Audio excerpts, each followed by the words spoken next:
Assalamu alaikum. Yawa ga bidiyon takaitaccen yadda in kana installing in driver tana nuna ma error.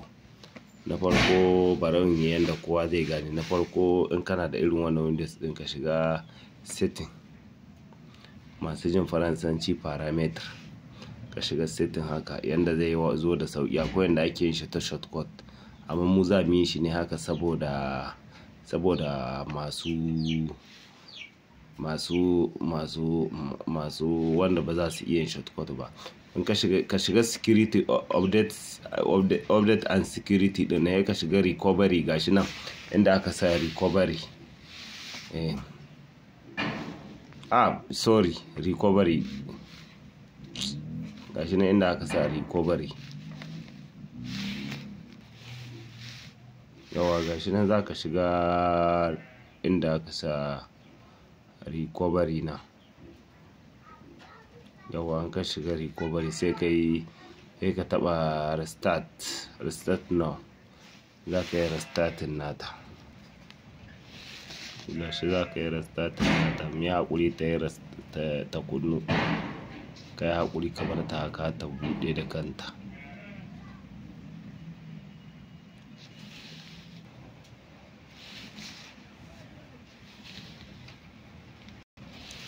Yawa idan ta buɗe za ta baka nan, za ta baka wannan gurin. Sai ka yi amfani da wannan haka, sai ka taɓa 1 2 3. za ka shiga wannan treble shot. Sai ka mu kuma muna ce mishi depanage mode, gurin gyara kenan. In ka shiga sai ka shiga reset PC ba shi ba, sai ka shiga advanced set options. Sai ka shi ma da nan za ka yi amfani. Sai ka shiga, in ka shiga za ka zo nan start top settings. Za ka yi change windows start top, wannan dai nan za ka shiga nan ka taba, zai kawo ka nan gurin. To sai ka taba nan, sai ka zo kan start. Gashi za ka taba anta, zai kawo ka wannan gurin.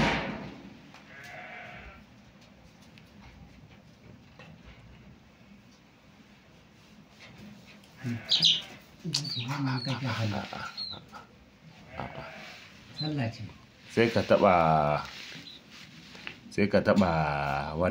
wannan gurin shine ake so yazo.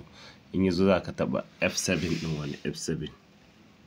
Za ka taba F7 da kanta. To wannan matsala insha Allah ta ga kana installing kawai daga za ta bude da kanta. Tana buɗewa da kanta kana installing za ka ga ta yi insha Allah. Nagode sosai.